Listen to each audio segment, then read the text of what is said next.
สบายดีพี่น้องปองไปเมื่อสมุทรสุคนนะยินดีต้อนรับเข้าสู่ช่องคอนนี่ชาแนลหรือว่าคอนนี่บ้าวลาวเนาะตอนนี้กะคลิปนี้จะต่อจากคลิปก่อนนะที่ว่าคอนไปแลกเงินนครยานคลิปมันยาวเกินก็เลยต้องเฮ็ดแยกเพราะว่าเมื่อนี้ก็จะได้เดินทางกลับฝั่งไทยแล้วกะสิมาถ่ายคลิปบรรยากาศก่อนกลับเนาะตอนนี้คอนก็ฮอดอยู่ด้านไทยแล้วเนาะอันนี้เป็นครัวมิตรภาพลาวไทยแห่งที่2ก่อนจะเดินทางจากซอยนาเขตแล้วก็ข้ามไปฝั่งไทยเนาะก็คือมุกดาหาร เดี๋ยวมาเบิ่งกันเดินทางกลับของคอนเนาะว่าข้ามจากซ้อนนาเขตไปฝั่งมุกดาหารแล้วก็นั่งรถตู้แล้วก็นั่งรถตู้ไปต่ออยู่นครพนมอีกนะเพราะว่าคอนจะนั่งเครื่องกลับบ้านคอนบ่ได้นั่งรถทัวร์เนาะเวลาหน่อยคอนต้องไปเฮ็ดงานต่อตอนนี้คอนก็อยู่ด่านฝั่งลาวเนาะทุกคนอันนี้เนาะก็ค่อนข้างที่จะใหญ่โตเลยแหละตอนมื้อนี้ค่อนข้างที่เงียบเงาเนาะบ่ค่อยมีคนเดี๋ยวคนสิถ่ายบรรยากาศอยู่ฝั่งลาวให้เบิ่งก่อนครับไปฟังมุกดาหารเนาะอันนี้นะทุกคนเป็นฝั่งลาวเนาะบรรยากาศข้างนอกก็สิประมาณนี้เลยข้างหน้าก็ค่อนข้างที่จะเงียบเนาะมื้อนี้เนาะอันนี้เวลาทุกคนขามาก็สิมีรถใหญ่เป็นรถตู้รถโดยสารเนาะสามารถมาขึ้นรถอยู่บนนี้ได้เนาะบรรยากาศก็มื้อนี้บ่ฮ้อนปานใดเนาะอันนี้เป็นข้างหน้าด่านเดี๋ยวค่อยจะเข้าไปข้างในกันเนาะทุกคนอันนี้เป็นโดยเข้าใจหลายๆรถเคี้ยวเนาะค่อยมาจากฝั่งไทยมาขึ้นรถเคี้ยวได้นี่แล้วนางถ่ายอยู่ข้างหน้าเลยเนาะมีวันเที่ยวร้ายอยู่นะซอยนาเขตอันนี้เป็นบรรยากาศข้างในเดี๋ยวคนจะพาเข้าไปข้างในเลยเนาะไปสแตมป์แต่ว่าอยู่ข้างในเพิ่นน่าจะบ่ให้ถ่ายวิดีโอนะทุกคนเนาะเดี๋ยวคอนจะตรวจพาสปอร์ตก่อนอุ้ยทุกคนเดินทางมาหอนี้แล้วลืมตรวจพาสปอร์ตตายแล้วเดี๋ยว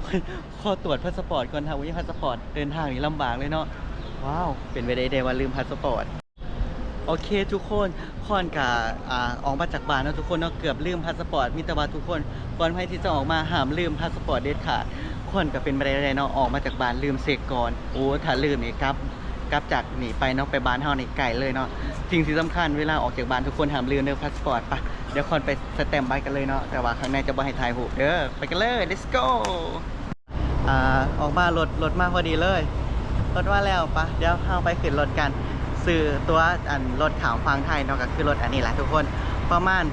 40,000 กีบเนาะประมาณ55 บาทไทยแล้วก็มาเสียค่าธรรมเนียมก่อนออกนอกประเทศ10,000 กีบเนาะไปเดี๋ยวคอนจะพาไปเลยอันนี้คือรถที่ว่าจะข้ามจากซอยนาเขตไปฝั่งมุกดาหารเนาะค่าตัวเมน40,000 กีบหรือว่า55 บาทเนาะไปกันเลยขึ้นรถกันเนาะนี่ก็พี่ตาคนลาวคือกันแล้วนะทุกคนนะเป็นรถขาวฟัง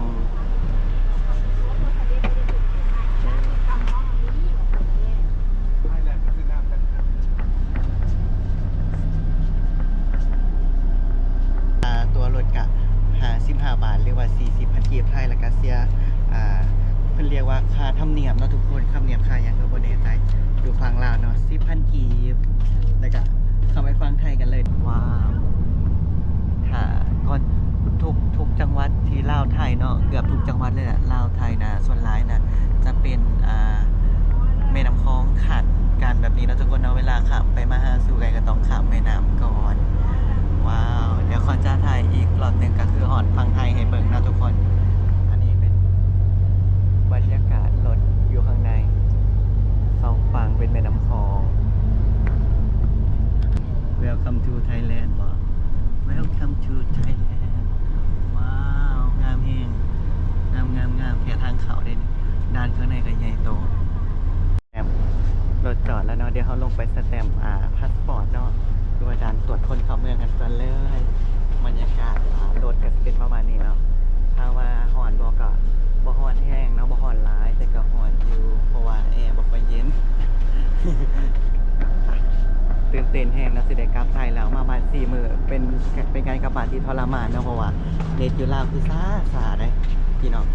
เมื่อคืนเฮ็ดอยู่ฝั่งไทยเนาะลื่นปื๊ดนี่บอลขับรถทางลงเนาะอันนี้ก็จะเป็นคนลาวคือกันเนาะกับฝั่งไทยบ่แน่ใจว่าเขาจะไปเที่ยวหรือไปเฮ็ดงานตอนนี้ก็ขามาฮอดฝั่งไทยแล้วเนาะสแตมป์เรียบร้อยอยู่ฝั่งไทยเสีย100 บาทเนาะเพราะว่าคอนเป็นวีซ่าทำงานได้เสีย100ก็คุมอยู่เนาะแต่ว่าตอนกลับก็คือเมาติดกลับอยู่แล้วเนาะคอน ประมาณ 4,000 กว่าบาทนะทุกคนกับที่หลอกก็ได้เนาะวีซ่าทำงานถ้าคนที่บ่ได้รักษาสิทธิ์เป็นวีซ่าทำงานต้องการกลับบ้านแม่นต้องได้รักษาสิทธิ์ถูกทางก่อนกลับบ้านเนาะประมาณ 1,200 ต่อครั้งหรือสำหรับคนที่เดินทางดุๆเมาจ่ายเลยนะคุ้มกว่านะครว่าคนที่เดินทางกลับบ้านปีหนึ่งกับประมาณ4 เทื่อขึ้นไปสินะแนะนำเมาจ่ายเด้อตอนนี้ก็อยู่หน้าด่านลาวไทยเนาะอยู่ด่านมุกดาหารเดี๋ยวรอรถตู้โครงสายการบินมาครับเนาะทุกคนเดี๋ยวก็จะถ่ายบรรยากาศให้เบิ่งเด้อตอนนี้ก็เป็นเวลา 4:20 เนาะรถแอร์เอเชียก็มาแล้วนะครับแล้วตอนนี้คือคนสิโต๊ะนะนี่ชื่ออายเรานำกับเอื่อยคนบ้านเดียวกันไปกรุงเทพคือกันเนาะ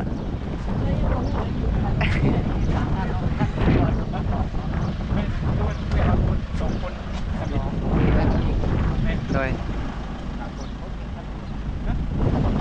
เป็นขนมแต่ว่าเขาขึ้นรอบกัน8 โมงเลย20ครับโอเคครับ ไปเลยบ่ไปเลยเนาะประมาณชั่วโมงครึ่งก่อนชั่วโมงครึ่งไปเดี๋ยวขึ้นรถกันเลยครับเย่ตอนนี้กามาฮอดสนามบินแล้วเนาะอยู่นครพนมประตูมาส่งฮอดข้างหน้าสนามบินเลยเดี๋ยวไปทำกระเป๋ากันว้าวนี่เราบรรยากาศ เกือบหมื่นเลยเนาะมาฮอดใส่กระเป๋าเลยครับนี่เนาะอันนี้เป็นรถตู้ของสายการบินแอร์เอเชียแล้วก็มาส่งฮอดข้างหน้าสนามบินนครพนมเลยเนาะปะเดี๋ยวคอนจะพาเข้าไปข้างในกันอ๋อคอนทากะหูได้นี่เบิ่งเขาจะมีพระธาตุพนมอยู่จังหวัดนครพนมมีหลายพระธาตุเลยประจำจังหวัดเอาไว้ประจำวันเกิดวะนี่โอ้ฮากะหูได้นี่เนาะนี่เนาะเป็นประจำวันเกิดเลยโอ้แต่ละบอลไก่กันมาเนาะฮากะหูได้นี่โอเคเดี๋ยวคอนสิไปเข้าห้องน้ำแล้วก็ไปทำธุระส่วนตัวแล้วก็หาเขากินกันเนาะเดี๋ยวมาเบิ่งตอนฮอดกรุงเทพเครื่องออก2 ทุ่มตอนนี้6 โมงเนาะเครื่องออก2 ทุ่มแล้วก็ไปหาเขากินก่อนโอเคตอนนี้คนนี้ก็ไปเช็คอินมาเรียบร้อยเนาะเพิ่นโหลดกระเป๋าให้ฟรีนำเพราะว่าคนมันแน่นเนาะเพิ่นบอกว่าคนแน่นให้โหลดกระเป๋าฟรีเพราะว่ากลัวมันลูกค้าไม่มีที่เก็บนี่คนนี้ก็บอกว่าโหลดไปเลย แล้วก็ก่อนขึ้นเครื่องเนาะซื้ออันนี้กล้วยทอดเนาะทุกคนภาษาลาวเป็นกล้วยทอดภาษาไทยกล้วยแขกบอกวันแน่ใจ 60 บาทซื้ออยู่ในสนามบินเนาะว่าเห็นเป็นตาแสบดีก็เลยซื้อเนาะโอเคตอนนี้คนนี้ก็เปิดกระเป๋าเป็นที่เรียบร้อยเนาะก็เลยว่าสิเข้ามาหาซื้อร้านน้ำร้านอาหารอยู่ข้างในโอ้ทุกคนสนามบินใหญ่แห้งได้นี่เบิ่งแอร์เย็นแห้งว้าวสุดยอดเนาะเดี๋ยวมาเบิ่งคอนปีนไปลงอยู่ที่กรุงเทพเนาะอยู่ดอนเมืองมาเบิ่งว่าสิ สิรอดบ่แต่ว่าบ่เป็นครั้งแรกของคอนแต่ว่าถ่ายบรรยากาศอยู่ข้างนอกน่ะสิบ่ได้เนาะเพราะว่ามื้อแล้วทุกคนมื้อนี้วินไฟดึกเนาะเพราะว่าจะกลับไปแล้วก็มื้ออื่นเฮ็ดงานต่อ เดี๋ยวก่อนสิถ่ายคลิปบรรยากาศให้เบิ่งอยู่สนามบินนครพนมเนาะดีเลยเดี๋ยวสั่งข้าวกินก่อนเบิ่งโอ้ราคากับถือว่าบ่แพงเนาะอยู่ในสนามบินราคา80-70ว้าวอยากกินแท้เดี๋ยวมาสั่งน้ำสั่งข้าวกันเนาะผมกินไรไงตอนนี้ก็คือแบบพอหิวไหนเห็นยังก็อยากกินเบิร์ดเนาะทุกคนโอ้โหอยู่สนามบินสนามบินนครพนมใหญ่แห้งเบิ่งแน่ว้าวสุดยอดตอนนี้คนนี้ก็ไปสั่งข้าวมาแล้วเนาะว้าวกะเพราไข่ดาวค่าข้าว89แล้วก็โกโก้ปั่น99 บาทก็เกือบ200บิน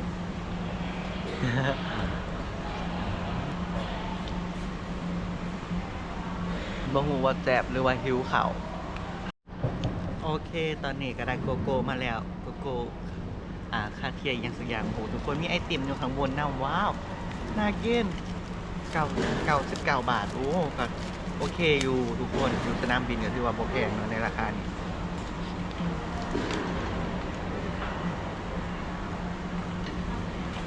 เอาอะไรนะอร่อยข้าว89 บาทโกโก้99แล้วก็อันนี้โค้กซิปนะทั้งหมดกับมาหอดสนามบินกับเปิ้ลเงินกับ300แล้วกับโบเป็นยังหิวข้าวอดบ่ได้เนาะกินข้าวอยู่ข้างนอกจะละ50คิดว่าแพงมากินอยู่สนามบินเกือบ100 ตอนนี้ก็ตื่นเต้นแล้วเนาะเพราะว่าเครื่องใกล้สิออกแล้วเปิดคิวยาวๆเดี๋ยวเราเช็คอินกันเนาะทุกคน แถวยาวแห้งเพราะว่าเตรียมขึ้นเครื่องเนาะเครื่องออก2 ทุ่ม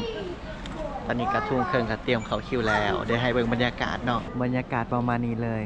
ข้อเนี่ยเข้าใจผิดมาตลอดว่าอยู่สนามบินแบบนครพนมอยู่ต่างจังหวัดเสียคนเนี่ยสิบ่หลายเนาะแต่พอได้มาจริงแล้วอันนี้ครั้งที่ 2บอกเลยว่าคนหลายทุกครั้ง คนมาบินหลายแห่งเนาะคนลาวกันหลายคือกันนะคนลาวก็มาบินอยู่สนามบินนี่หลายคือกัน ได้เลย นี่เนาะทุกคนเดี๋ยวเตรียมตัวขึ้นเครื่องกันที่ไปขึ้นเครื่องแล้วเนาะแอบตื่นเต้นอยู่นะทุกคนว้าวถึงว่าสิเดินทางอะไรเราแต่ทุกครั้งที่ได้นั่งเครื่องกะตื่นเต้นตลอดเลยเดี๋ยวก่อนจะถ่ายบรรยากาศให้เบิ่งเด้อข้างในว่าเป็นแนวใด เรียบร้อยค่ะใช้บันไดหน้าได้เลยนะคะขออนุญาตค่ะ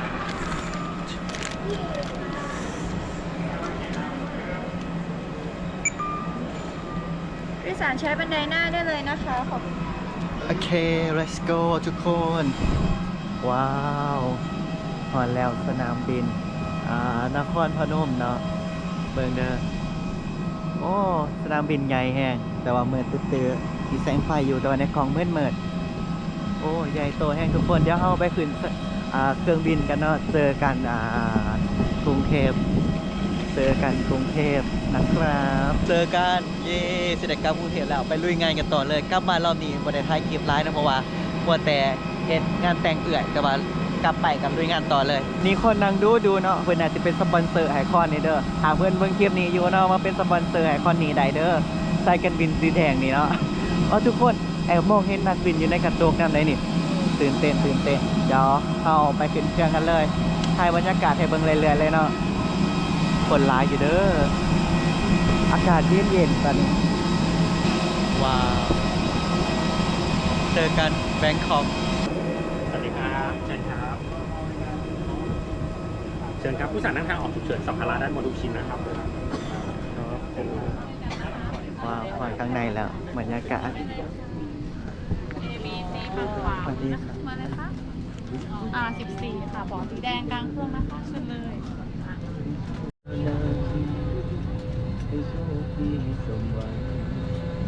เป็นของว่างนะคะ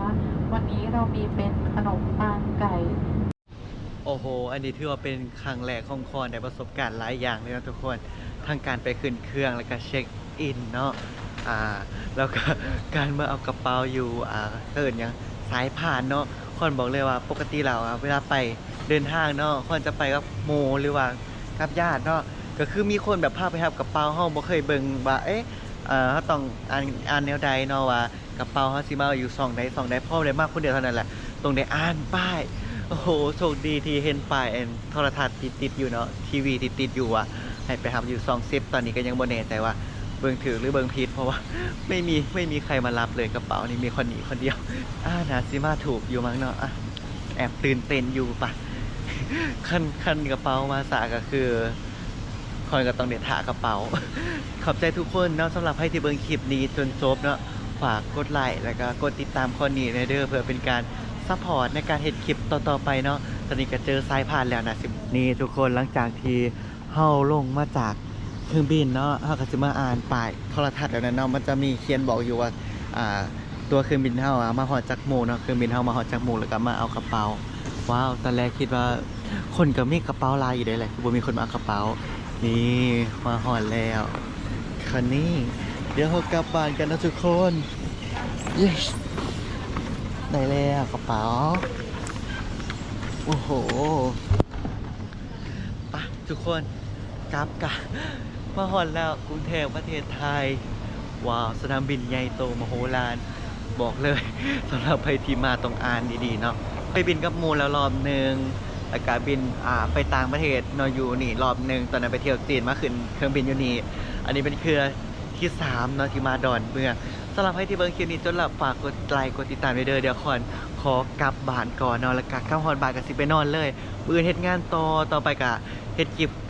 สไตล์การทำงานของคนอยู่ประเทศไทยเนาะทุกคนฝากกดติดตามคนนี้เด้อบ๊ายบาย